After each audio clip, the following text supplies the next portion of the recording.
Hi, everybody. Good morning, good afternoon, and probably good evening and night to a couple of my fellows from Asia.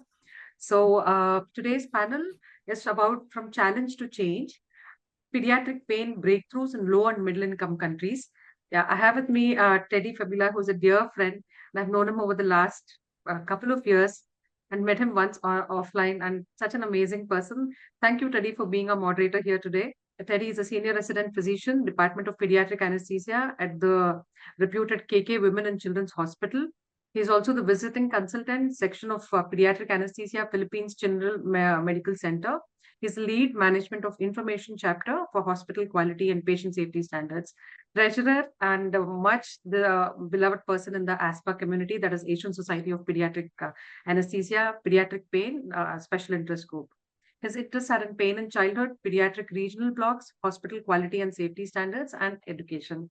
Thank you, Teddy. Of course, with me is the great Ganigara. So she's associate professor of Department of Anesthesiology in Indira Gandhi Institute of Child Health, and she's an MBBS in anesthesiology. And initiatives include started his first pediatric pain management, including acute, chronic pain, and palliative care services in children in a government pediatric hospital in India. And she's our current lead of ASPA PPSIG subgroup education and executive committee member of Indian Association of Pediatric Anesthesiologists. Special interest includes innovations in anesthesia equipment, digital smartphone-aided health technology.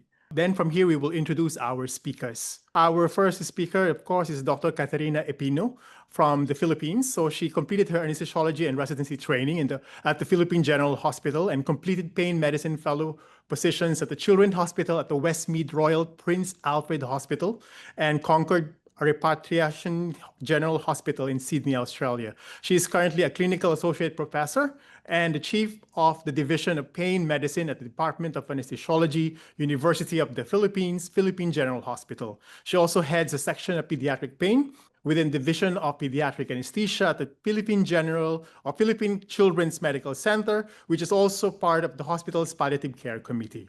Apart from clinical and educational roles, she also a member of University of the Philippines Manila Technical Working Group on medicinal cannabis, as well as part of the pool experts for the Scientific Review Council and local National Institute of Health, and currently our lead for PPSIG, or Pediatric Pain Special Interest Group in ASPA. She has also given talks on different aspects of pain management locally and overseas. Our next speaker is Dr. Farrah Khalid. Dr. Farrah Khalid is a pediatrician and academician with specialized training in pediatric pain from Children's Hospital at Westmead, Sydney, and a Master of Pediatrics from University Malaya. Following her MBBS from the International Medical University, Malaysia, she has held key administrative roles, including serving as a national committee member and postgraduate supervisor at University Malaya. Her primary research interests focus on pediatric palliative care, pain management, and education of healthcare providers in these areas. She's an active academic contributor and invited speaker and presenter at the national and international conferences and has supervised postgraduate research at the pediatric pain and palliative care. Beyond academia, she co-founded My Starfish, a non-profit organization supporting children with palliative care needs, and has played an active role in organizing and promoting pediatric pain and palliative care initiatives in Malaysia. So we have our lovely Spandana. Spandana has been my go-to resource person and a resource buddy, friend, and a mentor in pain and pediatric pain and palliative care. So Dr. Spandana is she's basically a pediatrician and now who is specialized into pediatric palliative care. Her experience has been across clinical care, education, and global health. And she serves on the board of trustees for International Children's Palliative Care Network and co-directs the Pediatric Palliative Care Fellowship with the Sunflower Children's Hospital and Two Wells Cancer Collaboration. And she's worked in many centers across India and Middle East as well. And her work focuses on strengthening children's palliative care capacity across low and middle income countries through mentorship, education, and collaborative partnerships. We'll just go to the next section, that is, why are we even talking about pediatric pain today in low and middle income countries? Our discussion today draws inspiration from the IASP 2025 Global Year theme, Pain Management, Education, and Research in Low and Middle Income Settings. It is timely reminder that while pain is a universal human experience, access to effective pain relief remains uneven and inequitable, especially for children in resource-limited environments, as shown in these slides. That every year, 2.5 million children die with serious health-related suffering and unrelieved pain, and about 98% are from developing regions. Through this panel, we hope to do three things. First, to recognize the real challenges faced in the pediatric pain across low and middle income settings, from limited resources and fragmented training to systemic barriers. Second, to shine a light on the breakthrough and creative solutions emerging from these regions, examples that shows what's possible even in the face of constraint. And third, to foster collaboration and shared learning so that advances in knowledge, education, and research can truly translate into a more equitable pediatric pain management across the world. Ultimately, this session is about moving beyond the discussion, from challenge to meaningful change, ensuring that every child, regardless from where they are born, receives care that is safe, compassionate, and evidence-based. So let's start the ball rolling. Anu, first question first. I think I'm going to ask Spandana, who's prepared this extensive slide on, I remember the SickKids team reached out to us sometime in March, April, early March. Did you wonder, Spandana, like as to why we are talking today about pain, that was pediatric pain in low and middle income countries? I think I did prepare the slide, but this question, I think it deems more thinking, right? Especially because pediatric pain is being developed more in high-income settings. There are better resources, better advocacy happening over there. But then I'm very grateful for Dr. Cardoza's presentation on what's happening in Southeast Asia, which is also the focus area, and how much education and how much work is being done to raise awareness about pain. And as Teddy has said, the determinant shouldn't be where the child is born, right? Like irrespective of where the child is born, where they are from, they should all have relief from pain. And we recognize now that as a human right. And I think that gives healthcare professionals and even parents that stronger voice to advocate for the children. And when I was trying to look at the literature, there is very limited data that I could bring to this presentation to say that this many children are suffering, this many children can access pain relief now, this is what is being done. There isn't much over there. And then if we look at the chronic pain guidelines for children by WHO, which isn't a recent guideline, it has been out there for a few years. Again, it says that every year, 2.5 million children die with serious health-related suffering, and their pain is not relieved. And 98% of them are from developing countries. And then when you think about how much morphine is being used, I think with 17% of the population, North America and Europe use 89%. And it is not something against them, but rather I think it represents something about the resource-limited settings where we need to ramp up better assessment and better access to pain relief. And always to remember that the areas where there is the densest populations are the ones that are not accessing better care. And I think that is why all of us are very invested in talking about this topic. Thanks, Anu. True, Spandana. Sometimes I think like what Dr. Mary Cardoza mentioned, maybe we should start making pain management as advocating more strongly for it, and something like universal vaccination. So if we could have like what Dr. Mike McNeil mentioned, like comfort promise should become something mandatory for all hospitals. That would be a great way to go further. Yeah. I think I would want to listen to Dr. Kim and Dr. Farrah. What are their views about how they see what is the reality of pain back in home? Like, how does it look for you guys? Thanks, Anu. Thanks, Anu, and thanks, Teddy, for the introduction, and thank you for putting this together. This is amazing. When you talk about what the reality is, I think on the ground, I think we need more than an hour. I think we need to start with systemic challenges, and that's definitely is lack of policy. Even in Malaysia, I mean, pain is hardly a national health indicator. Nobody thinks about it. Nobody thinks it's important. So it doesn't get funding or attention. And of course, if you do have guidelines, so we have pediatric pain guidelines, and if you do have SOPs, nobody's watching at implementation. And again, there's a huge gap in that. So there's a huge gap between what we know of the consequences of poorly managed pain and what we know about pain management and how good it is and how we should all do it with actual practice. And I think we still can't figure out why that gap. Of course, then we talk about challenges in terms of access to analgesia. Still in Malaysia, more opioids are only available in tertiary hospitals, very much centralized. And again, children get or do not get opioids based on how well their doctors know, how much they know about opioids, how much they were thought of. But if they still happen had attended a course on opioids, yeah, then that child with severe pain will probably get better analgesia. So there's a lot of gaps there. But I think one of the main, I was thinking about this question when you asked it the other day, and I think one of the main things is that I think children and parents, I'm not sure if it's just this side of the world, they think that, so being in hospital, being ill, having cancer, for example, you'll be in pain. That's the attitude, so pain is a given. So you have pain. And adults always minimize children's pain. We've got parents not wanting to use the word pain and use the word discomfort instead. But the child be frowning, grimacing, and it tick all the boxes for pain behavior, but the parent refers to it as discomfort. So I think there's a huge cultural attitude as well that's also challenging in managing or in addressing or recognizing pain in children. And all this put together, there's a lot of barriers, challenges for us for effective pain relief. Thank you, Farrah, for sharing that cultural factor that influences pain recognition and pain acceptance and all that. How about in Manila, Kim? Can you share about what's happening in the grounds in Manila for children pain?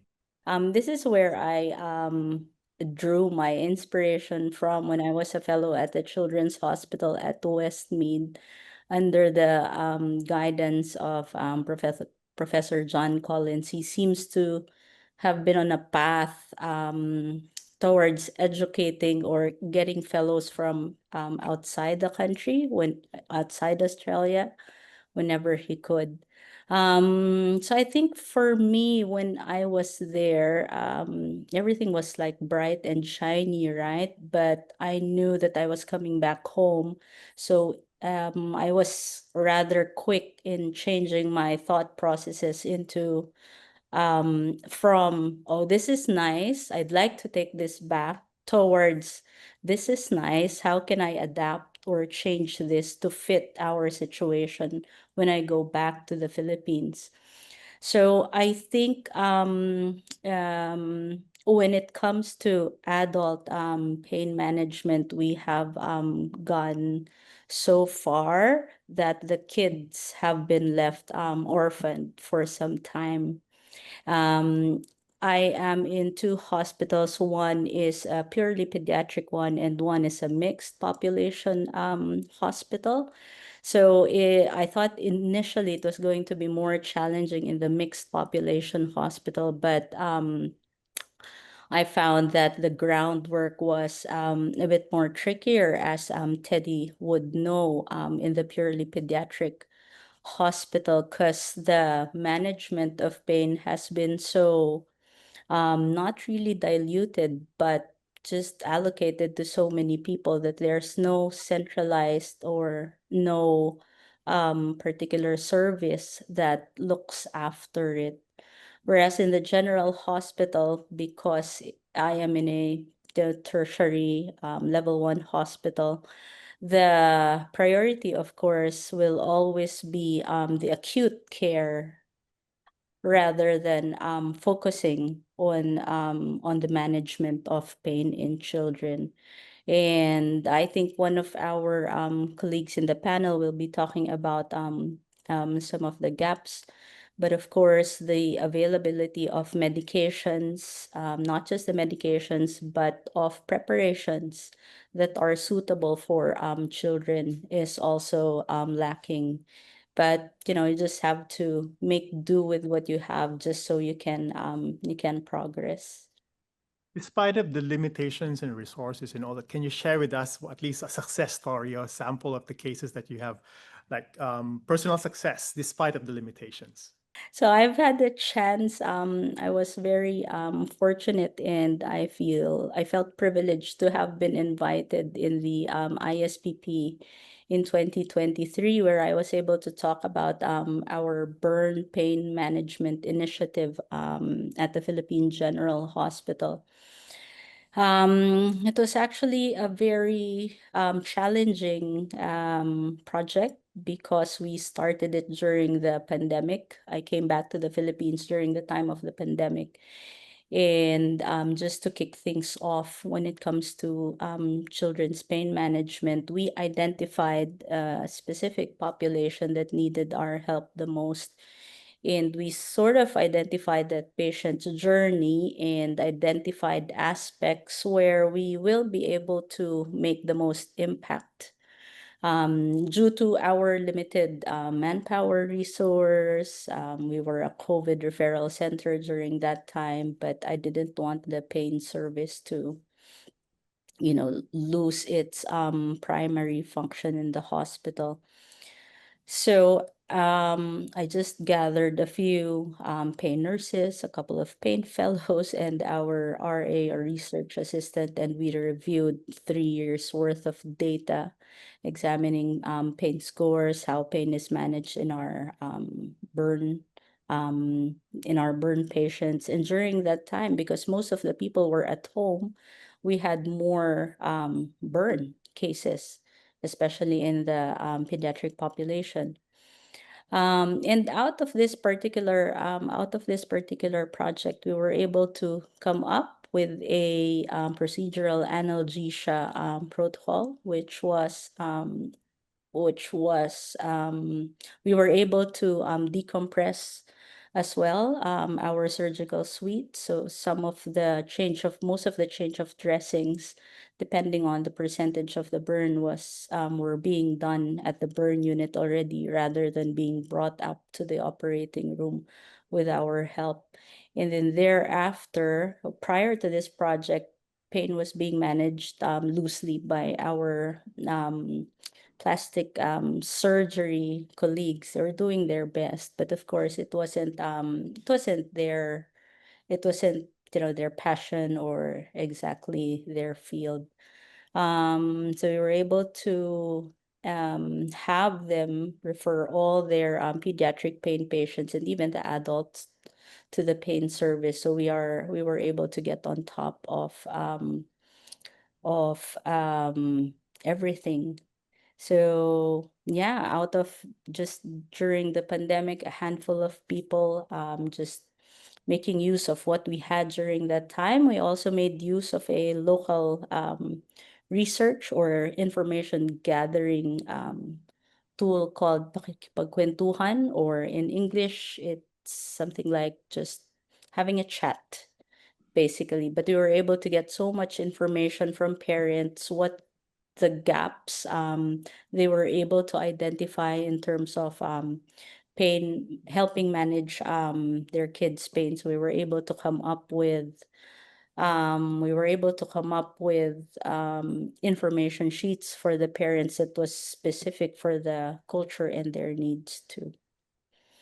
Yeah, thank you very much, King, for sharing your story, and congratulations for your burn unit. I think through this, all of your patients after burns or suffering from burns actually will have a very good pain control. How about Spandana? Anything that you wish to share with us for your success stories?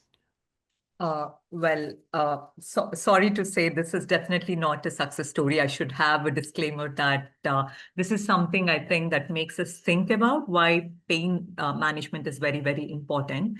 This is a story published 10 years ago by my now friend Smriti Rana on Pallium India, and it's also available on eHospice if you're interested. The little boy you see was diagnosed with cancer a few years after his birth, a few months after his birth. And the father is a barber in a tiny little village in India, has gone to 4 major cities with huge hospitals, came less than 100 meters away from our huge Hyderabad pediatric palliative care program, but never referred to any of the palliative care centers in all the 4 hospitals in severe pain. Father and mother have gone into thousands of dollars of debt, which is a huge amount, lost all their properties, no savings left. And the reason why everyone found out about the story is because they applied at the court for euthanasia for this child. They said, my child is suffering. There is no pain relief. We cannot see this child live anymore. Please, I think death is better than us seeing him suffer.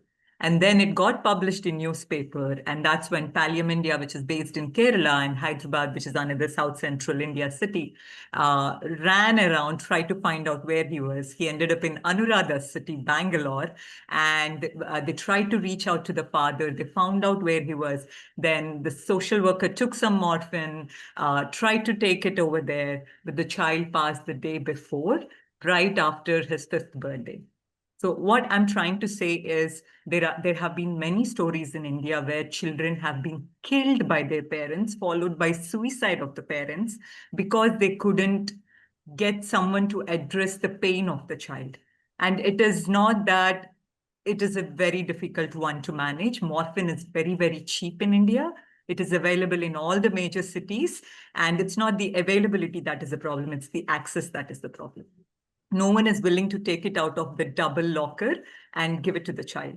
And I think that is why we need to talk a little more about it. As much as we are trying to avoid the opioid crisis being seen in North America, we need to also address the opioid crisis we see in countries like India, who are the major legal producers of morphine.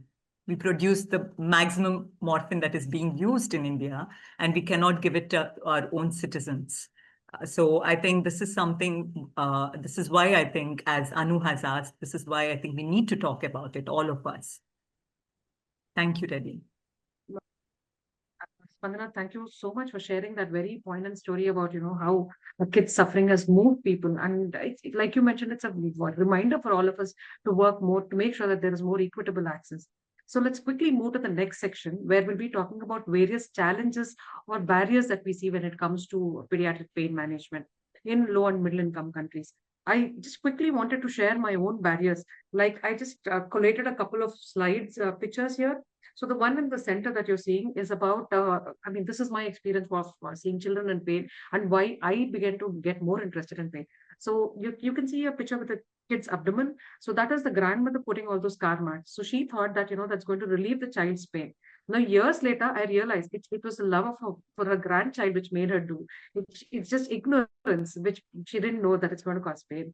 And the second one, so you spoke about opioid access in India.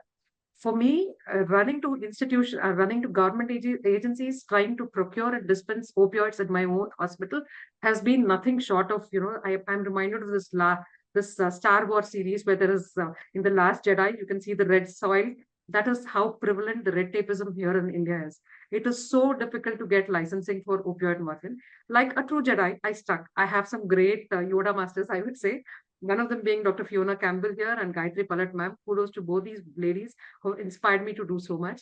And thanks to all the collaborations that I've been able to do, like with the KK Women and Children's Hospital, the nursing personnel was involved in ensuring that nurses at our hospital were able to get that kind of pain management training from the nurses at KK Women and Children's Hospital. That aside, I would be really curious to listen to what our speakers have to talk about, their own challenges when it comes to pediatric pain management in India. So maybe I'll start off with Farrah. Dr. Farrah, what do you think? Your views on what are the most important barriers that you see when it comes to pediatric pain management in LMIC? Thanks, Anu. I think one of the main one would be changing attitude and practice. I think we can have a lot of education materials, and I'm speaking this from experience with procedural pain, trying to implement procedural pain relief strategies in my institution, and having 2 educational interventions with follow up with guidelines and SOPs, and doing a pre and post assessment and having very good results immediately after.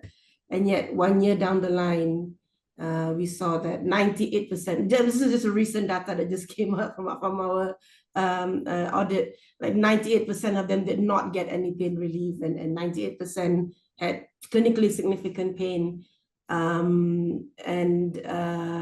Again, very few even had parents in the room. So I think that's a changing attitude is really challenging, I think. And I think again, it stems from it's children are meant to cry. They will scream, they will get scared. So just bundle them and let's get this over quickly. So I think that is something that we really have to find a way of we're going to figure this out. How do you change it? You've got SOPs, you've got all the online materials, but you can't change attitude. I think the other thing is getting parents to also acknowledge that, hey, look, I want better pain relief. My child shouldn't be screaming. You shouldn't be doing this without pain relief. And I think getting it out to the parents, I know it's probably, I don't know if it's an Asian thing that pain builds character, or it's okay to be, to be in pain for a bit. But I think getting parents to speak up more and to ask for pain relief, and I think that is one of the challenges. But I think that's easier to address, and can work with parents to overcome that. Yeah, thank you very much, Farrah, for sharing that. I think pain-free culture is very challenging to achieve, and it involves a lot of factors, as you have highlighted. It's not enough for us to have policies and governance. I think it needs for us to dig deep. And how about in Manila, Kim, in PGH or in Philippine Children's Hospital? What are the encounters or challenges that you have encountered, especially with our healthcare professionals? I just came up with this acronym just to remind myself that, constantly we are trying to break the Achilles heel of pediatric pain. I think there remains to be, and even as I listen to some of our colleagues in Asia, there remains to be an awareness deficit. The myth that children, as Farrah has mentioned earlier, are meant to cry, or that the younger ones who cannot speak fully yet don't feel pain, they won't remember. Pain has been normalized to be part of hospitalization, especially surgery. And sometimes there are those who equate even the use of opioid to euthanasia. I remember when I was back from my fellowship in pediatric pain, a surgeon asked me, why did you have to do that? Isn't paracetamol enough to manage pain in children? So in my younger days, I do think of, hurting people who say things like that. But yeah, now I've learned to choose my battles so well. Also, there are competency gaps. Realized that pain in children and even pain in general is not part of the curriculum in nursing and even in some of the medical schools. I'm lucky enough that it is incorporated in the curriculum of our medical students at the University of the Philippines. There's also a hierarchical culture wherein junior staff and the nursing staff, they are our frontliners, right? And that somehow they do not feel empowered, that they can report pain, they can manage pain, they can, without even asking for attendings consent or for attendings to allow them to administer as needed medications. And sometimes on the opposite end, sometimes the management of pain has been fragmented, or because of compartmentalization or specializations. Services sometimes would think that this is the responsibility of the pain service and would just wait for, the pain service to do rounds. Also, I think there's an inertia in the systems. We tend to, stay within our comfort zones, and the comfort zone is usually allocating the resources, allocating funds, allocating manpower or staff towards the services that are primarily responsible for survival acute survival of the patients, right? So these get prioritized. And also, it's quite difficult to get administration or the hospital, so the hospital administration to buy into this service. And as Farrah has mentioned earlier, pain initiatives, I find also at times, they get initially a lot of attention, but then it fades after the pilot phases. And there's also limited access to resources. And when we say resources, that can be locally validated pain assessment tools. We do have, of course, the pain assessment tools, but not all of them are locally validated. Availability of medications, I've mentioned, especially the pediatric formulation, is quite difficult to. And I find lately there has been an increase in fear of liability, the legal aspect of things, not to mention as well being shamed publicly via social media if a physician, for example, or if you have had some side effects from medications that were started. And also there is fear of regulatory scrutiny and even prescribing, especially in countries where with restrictive narcotic laws and aggressive anti-drug campaigns. So really there's a lot of gaps and there are a lot of barriers out there for us. Yeah, thank you very much, Kim, for sharing the barriers that you encountered in Manila and the Philippine General Hospital. Actually, we can move to Spandana. So I think Spandana, Farrah highlighted about cultural, Kim highlighted about different things about the institution issues and parental and other things. How about in societal, parental, and child attitudes? Can you share about that? I just wanted to say several wonderful points are made about them. And I was thinking about what are the barriers that come from within the persons who would benefit most of the time from pain relief. And just thinking about most of the low middle income countries that we work with, the culture is that children should be seen but not heard. Right. So when we come with that background, there is very limited voice and agency. I do think it is changing as the generations are changing, but still it's not fast enough. And there is this whole cultural stoicism, irrespective of which religion it is, that you tolerate pain. And there are multiple ways of thinking about it. It could be that God has given it, you have to bear it, or gender identification. I don't know if any of the participants understand Hindi. Dard ko, mard ko dard nahi hota, mard and dard are rhyming, and it's men and pain. So men don't feel pain.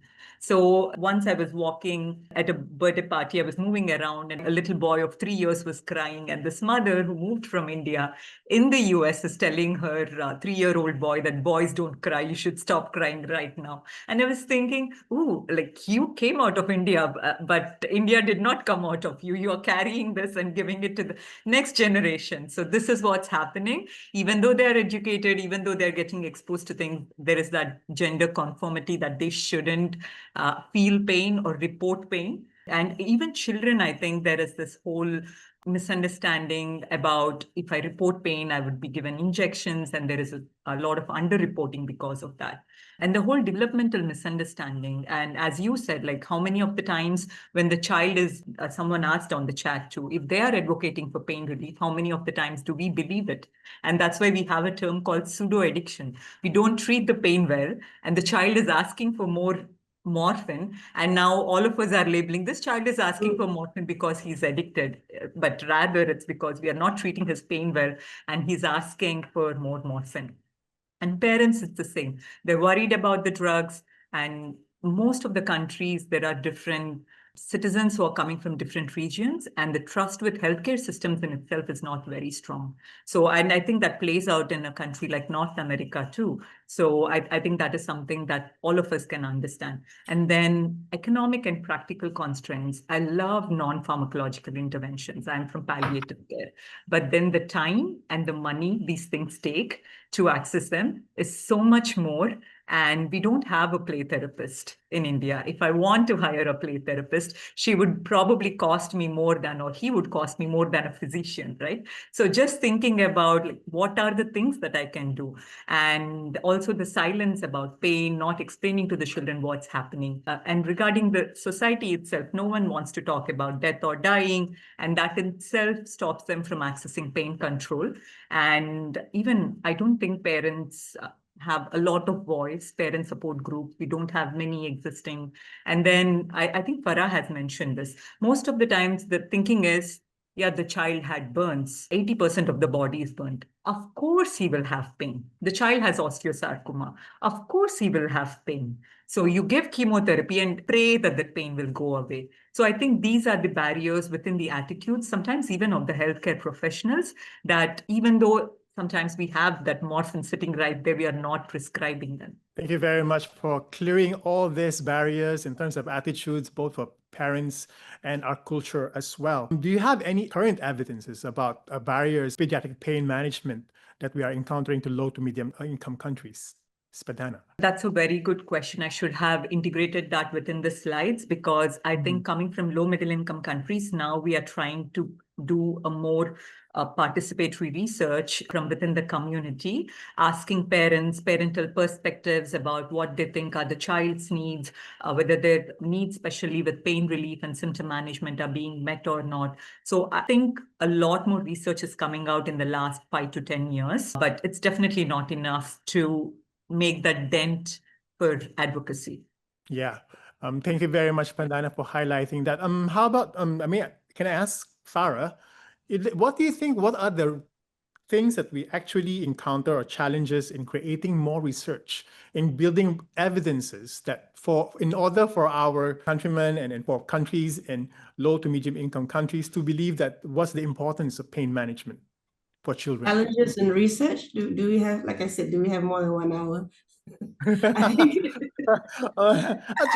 give us the tip of the iceberg, at least. being in a university, I think all of us, and most of us are clinicians, and we know how difficult it is to balance clinical demands with research work. And on the whole list of that's just, you just can't balance it. It's not enough time. And that's my cat also wanting to say hi. But there's not much institutional support in protected time. Of course, research funding is a big thing, and it doesn't just stop at getting funding. Then there's all that paperwork to fill out. We all know that if you've received grants and the updates, and just work keeps piling up.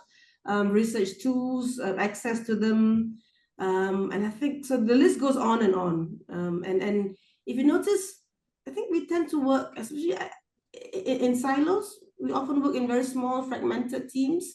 And then you come up with probably a cohort of about 100 patients or so in a single institution. So because you're working in a smaller team, that takes a lot longer. The project takes a lot longer to complete. And I think, so that list goes on and on about how difficult it is to do research. But I think, to be honest, getting that research done is not even half the battle. I think the bigger challenge is getting the data out there, published, presented, implemented in the shortest possible time. Because you really want this data to be out there so that change can happen. Practice, there can be a change in practice. You can influence policymakers. And many a times, and I know I'm guilty of this, is that all the studies are sitting on shelves for years before they get published. So there's always publication delays. And by the time they actually get out there, people are no longer interested, or you've lost the crowd, you've lost the interest, and your opportunity to actually change practice would have passed. So I think getting more research is not quite the answer. I think it's about creating systems, working together to get the clinicians together, bigger cohorts, sharing that work, writing together, and producing this getting this published earlier. Yeah. So that we can see evidence sooner. I think that's important. Thank you very much, Farrah. I think we've heard a lot of things about the limitations, culture, research, manpower, and all of leadership as well, leadership support. And I think it's time now to bring in the bright spot. and what are the things that we have done in order to cope with these challenges, regardless of how difficult it is. And can you share with us some of your initiatives or innovations that you actually rolled out in your institution in order for at least to cope with these challenges? So I just want to say, like, my heartfelt thanks to Dr. Fiona Campbell and Nai-san, who are up at 1 a.m. in the morning to support me for my pediatric pain CME, which was the first in the country. I mean, kudos to this woman. Like, I would call this is like an amazing partnership that I've had with the Sick Kids team. Like, it's been like 5 years since I've left Sick Kids, but my heart is still with them. And they support me in so much of all the work that I do in pediatric pain. I think this is definitely the brightest spot. Apart from that, a couple of personal success stories of my team.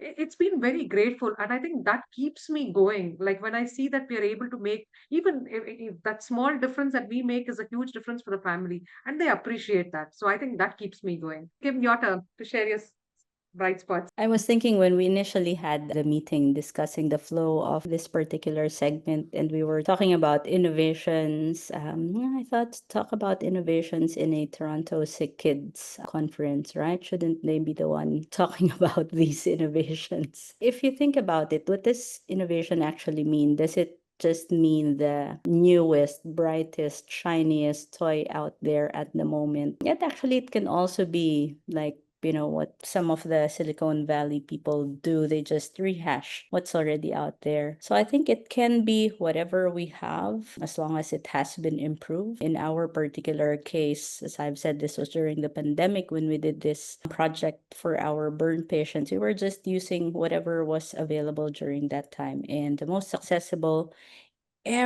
practically everyone in the Philippines has a mobile phone. And Facebook comes free with whatever data subscription people had. So we just had to make use of that. YouTube came free with most of the plans also. So we just had to make use of those, and it helped a lot. In terms of medications, we deal with that. Whatever is available, we just make do. Luckily, we have local anesthetics here in the Philippines. And I think in our AGM for our ASPA PPSIG, one of our colleagues will be talking about the use of PCA for regional analgesia. It has been around for use with intravenous medications, intravenously administered medications, but really it's just reusing or just changing the way that we use some of our medications.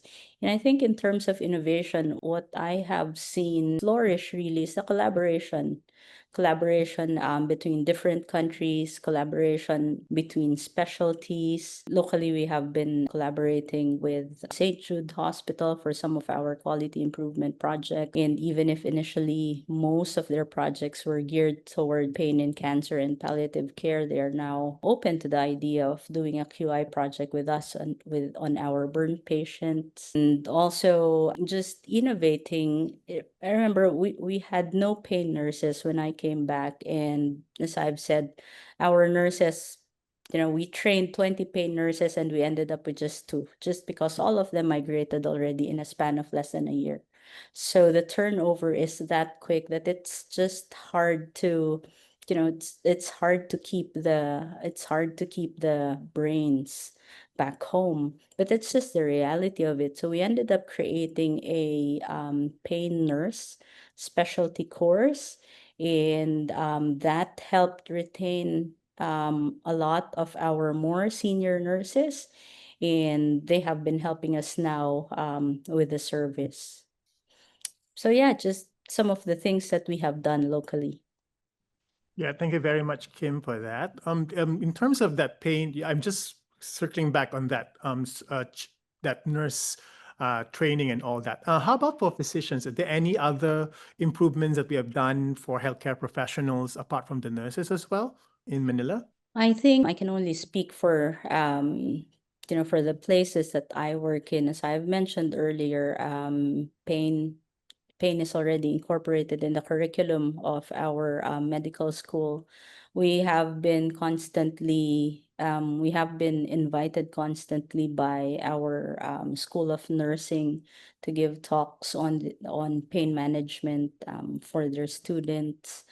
The pain service in our tertiary hospital is quite evolved. So our pain nurses do bedside teaching, fireside chats with the nurses as well. For the physicians, we do have a fellowship training program for pain medicine.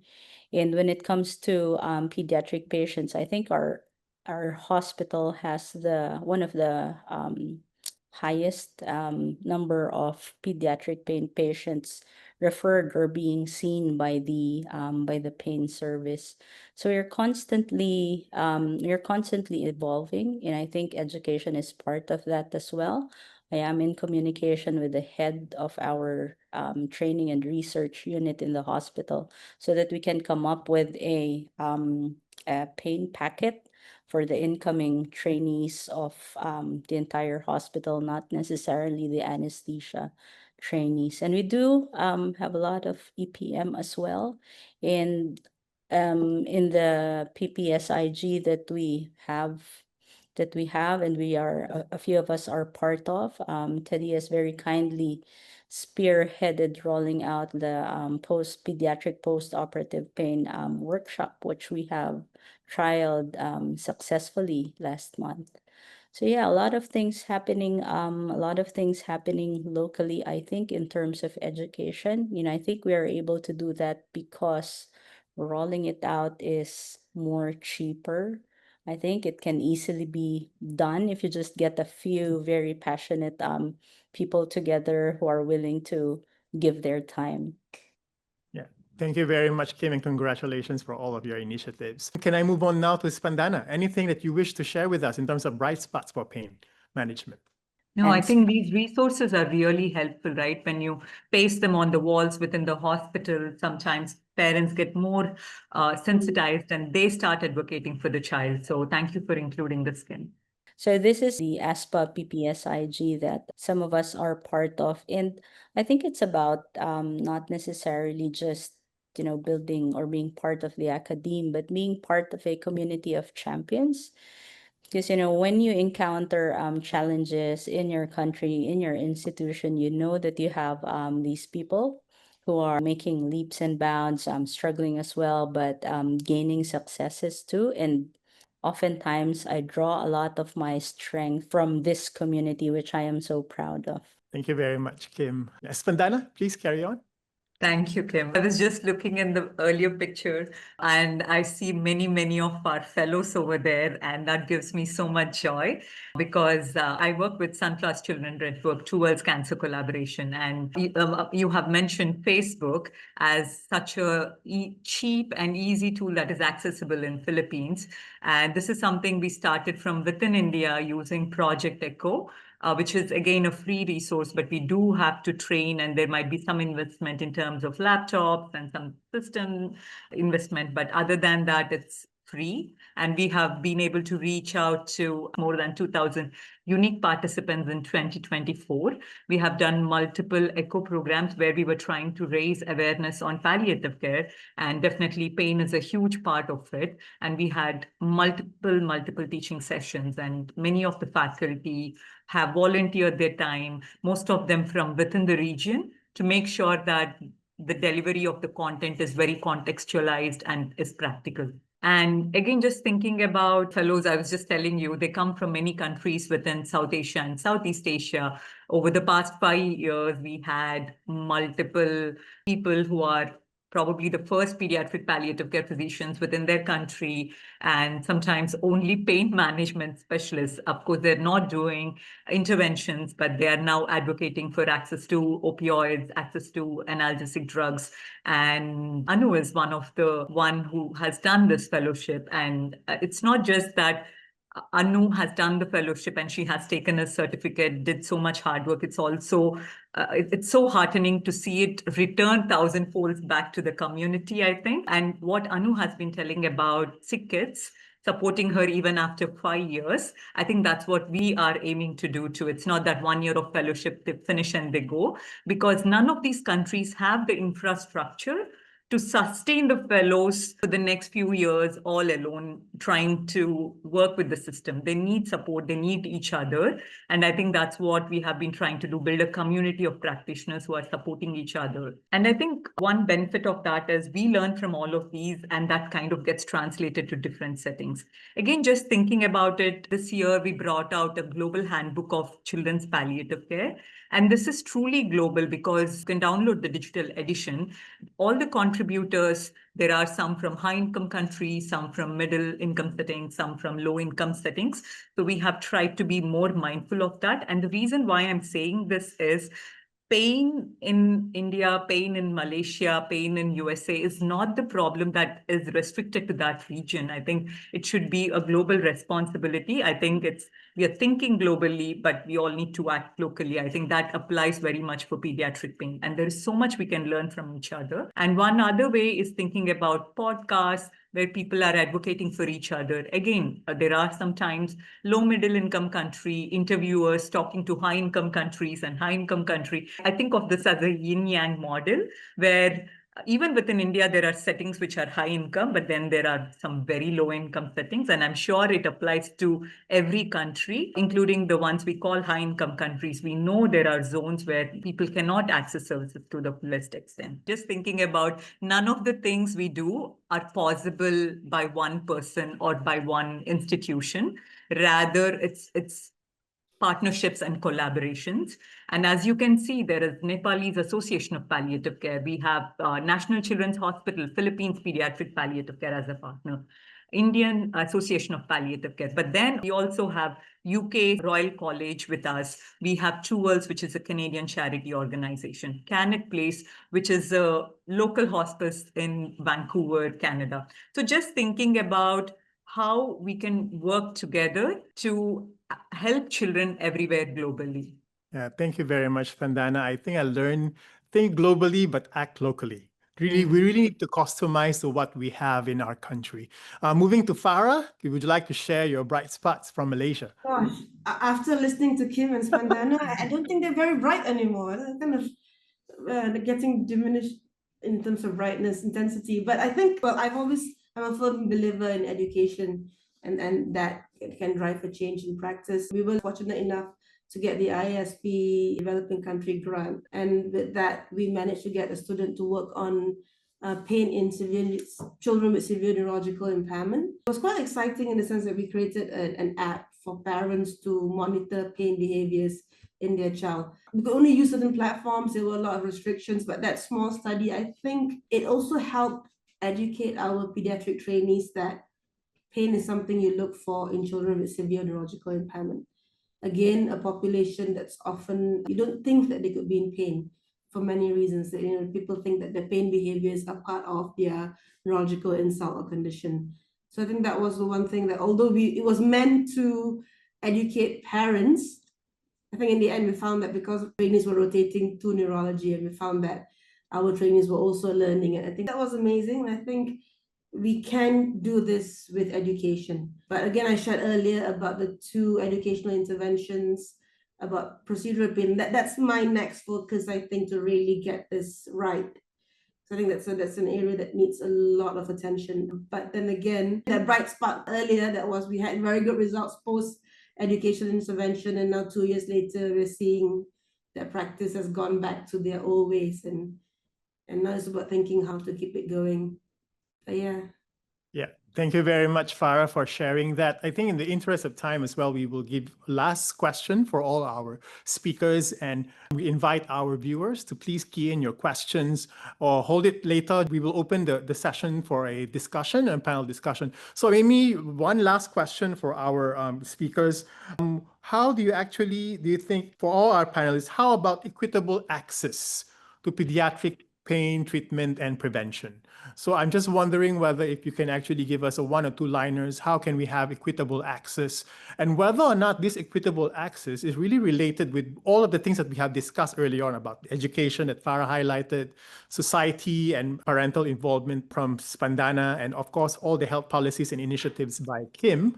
So how can we actually do this? Actually, I was just thinking out of the box, whether Childkind International, we know that they have 5 principles, whether is it really ambitious for Asia or low to medium income countries in Asia or in our region to achieve those principles? Maybe I start with Kim. When I was in Halifax a couple of years back, I spoke with some of the board for Childkind, and I was asking them whether they have experience in accrediting, giving a certificate to a mixed population hospital. And I think they were very open. They haven't done it before, but they were open to discussion. If any, I think it's worth it going through certifications, going through the rigor of getting a certificate such as Childkind. We do have JCI, ISO, etc., etc. And this, I think, is possibly one of the solutions to administration buy-in in a country that corruption, I'm sorry to use that word, is so rampant. Getting at least a certificate like this also serves as an inspiration to all those who are passionate about the goal. Thank you very much, Kim, for sharing that. How about Spandana? I think one single factor is not going to solve the problems. I think, as we discussed, I think that's why we took the whole 1 hour to talk about what all the challenges are, probable solutions. I think children should be empowered, healthcare professionals should be empowered. And I think one thing that we all did not speak about is probably lawmakers, the drug officers within the countries. Sometimes we find out that they have no idea that the law changed and there are different checklists, and we are the ones advocating and educating them. So just thinking about all the pieces that make this fall into place, I think it's very important. Yeah, thank you for that. How about Farrah? Yeah, I echo Spandana. I think to ensure equitable access, you need to bring pain management out of tertiary centers, out of specialist centers, specialized pain teams, and into every level of care. And that goes from right up from the ministry, right down to healthcare providers, people on the ground, and even parents. We have to bring the parents in to advocate for this, I think. Any questions from our attendees? I cannot see anything from the chat. I think we're okay. I think most of the ideals and most of the things that we have discussed to build this concepts for the low to medium country, as we have discussed earlier on, we had discussed as well. So we've heard today that while resources may differ, the commitment to relieve a child's pain is shared by all of us, and the path forward lies not only in better medicines and technology, but in education, training, building systems, of course, by our government as well, and support our teams to deliver safe, compassionate, and consistent care. So as we leave this session, I invite to take this message home that change begins where compassion meets structure. Like Spandana mentioned, think globally, but act locally. And let's continue to advocate, to educate, and innovate until effective pediatric pain comes, particularly in children, becomes not an exemption, but a standard of care for every child everywhere. Thank you very much, everyone. Have a pleasant morning to all.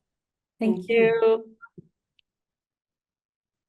Thanks, Kim and Farrah, and thank you, Teddy and Anu, for moderating it. And hello, everyone. Thank you. Thank you for your time. Thank you to all my wonderful speakers. And thank you to Liz and the Sick Kids Pain team for organizing this. Thank you for giving us a chance to, being vocal about what is the reality in low and middle income countries. Thank you so much. Have a wonderful day, people.